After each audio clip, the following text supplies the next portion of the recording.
ଶ୍ରୀ ଜଗନ୍ନାଥ ସଂସ୍କୃତି ପ୍ରଚାର ସଂସ୍ଥାନ।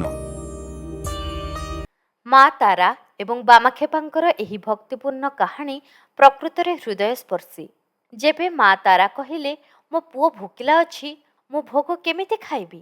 ପଶ୍ଚିମବଙ୍ଗର ତାରାପୀଠର ଏକ ରୋମାଞ୍ଚକର ସତ୍ୟ ଘଟଣା। ବଙ୍ଗଳାର ବୀରଭୂମ ଜିଲ୍ଲାରେ ଅବସ୍ଥିତ ତାରାପୀଠ କେବଳ ଏକ ଶକ୍ତିପୀଠ ନୁହେଁ, ବରଂ ତନ୍ତ୍ର ସାଧନାର ଏକ ମହାକେନ୍ଦ୍ର।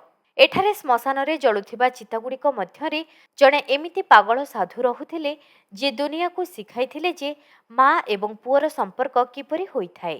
ସେ ଥିଲେ ସନ୍ଥ ବାମାକ୍ଷେପା। ବଙ୍ଗାଳୀ ଭାଷାରେ ଖେପାର ଅର୍ଥ ହେଉଛି ପାଗଳ। କିନ୍ତୁ ଏହି ପାଗଳାମୀ ଦୁନିଆ ପାଇଁ ନଥିଲା, ଏହା ଥିଲା ମା ତାରାଙ୍କ ଭକ୍ତି ପାଇଁ। ମନ୍ଦିରର ସେହି ଘଟଣା, ଯେବେ ପୂଜାରୀମାନେ ମାଡ଼ ମାରିଲେ, ବାମାକ୍ଷେପାଙ୍କର ସାଂସାରିକ ଜ୍ଞାନ କିଛି ନଥିଲା। ସେ ମା ତାରାଙ୍କୁ ପଥର ମୂର୍ତ୍ତି ନୁହେଁ, ବରଂ ନିଜର ଜନ୍ମଦାତ୍ରୀ ମା ବୋଲି ମାନୁଥିଲେ। ଦିନେ ମନ୍ଦିରରେ ମହାଭୋଗର ବାସ୍ନା ଚାରିଆଡ଼େ ମହକୁଥିଲା। ବାମାକ୍ଷେପାଙ୍କୁ ପ୍ରବଳ ଭୋକ ଲାଗିଲା। ସେ ପିଲାଙ୍କ ଭଳି ଦୌଡ଼ି ଦୌଡ଼ି ଗର୍ଭଗୃହକୁ ଗଲେ ଏବଂ ପୂଜାରୀମାନଙ୍କୁ କହିଲେ, ମାଆକୁ ଭୋକ ଲାଗିଲାଣି ଏବଂ ମୋତେ ମଧ୍ୟ ଖାଇବାକୁ ଦିଅ। ପୂଜାରୀମାନେ ଏହାକୁ ଧର୍ମର ଅପମାନ ବୋଲି ମାନିଲେ। ସେମାନେ କହିଲେ, ଏବେ ଯାଏ ଭଗବାନଙ୍କୁ ଭୋଗ ଲାଗେ ନାହିଁ, ତତେ ବା କେମିତି ଦେବୁ? ଏବଂ ବାମାକ୍ଷେପାଙ୍କୁ ବାଡ଼ିରେ ପିଟି ପିଟି ମନ୍ଦିରରୁ ବାହାର କରିଦେଲେ। ମା ତାରାଙ୍କ ଅଭିମାନ, ରାଣୀଙ୍କ ସ୍ୱପ୍ନ। କାନ୍ଦି କାନ୍ଦି ବାମାକ୍ଷେପା ଶ୍ମଶାନରେ ଏକ ଶିମୁଳି ଗଛ ମୂଳେ ଭୋକିଲା ପେଟରେ ଶୋଇପଡ଼ିଲେ। ସେହି ରାତିରେ ମନ୍ଦିରର ଦାୟିତ୍ୱରେ ଥିବା ନାଟୋରର ରାଣୀଙ୍କୁ ଏକ ସ୍ୱପ୍ନ ଆସିଲା। ସ୍ୱପ୍ନରେ ସ୍ୱୟଂ ମା ତାରା ପ୍ରକଟ ହେଲେ, କିନ୍ତୁ ଜଣେ ଦୁଃଖୀ ମା ରୂପରେ। ସେ ରାଣୀଙ୍କୁ କହିଲେ, ରାଣୀ, ଆଜି ମୋତେ ଭୋଗ କାହିଁକି ଅର୍ପଣ କରାଗଲା ନାହିଁ? ରାଣୀ ଘାବରେଇ ଗଲେ। ମା, ଭୋଗ ତ ଠିକ୍ ସମୟରେ ଲାଗିଥିଲା। ତେବେ ମା ତାରା ଯାହା କହିଲେ ତାହା ଇତିହାସ ବଦଳାଇ ଦେଲା। ନା, ଯେପର୍ଯ୍ୟନ୍ତ ମୋ ପୁଅ ବାମା ଭୋକିଲା ଅଛି, ମୁଁ କେମିତି ଖାଇପାରିବି? ମୋ ପୂଜାରୀମାନେ ତାକୁ ମାଡ଼ ମାରିଛନ୍ତି।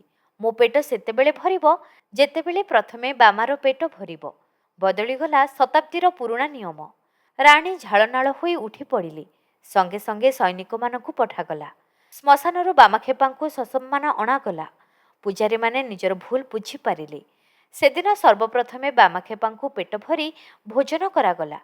ତାପରେ ଯାଇ ମାଙ୍କ ପୂଜା ହେଲା। ସେବେଠାରୁ ଏହି ନିୟମ ହୋଇଗଲା ଯେ ବାମାକ୍ଷେପାଙ୍କୁ ମନ୍ଦିରରେ କେହି ଅଟକାଇବେ ନାହିଁ। ଅଇଁଠା ଭୋଗ, ଅନନ୍ୟ ଭକ୍ତି।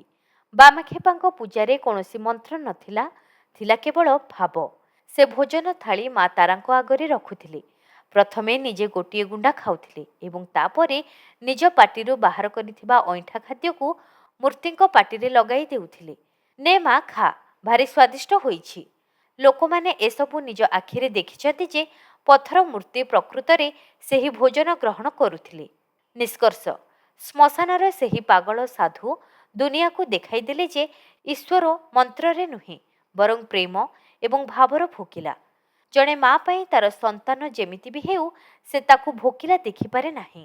ଜୟ ମା ତାରା, ଜୟ ବାବା ବାମାକ୍ଷେପା।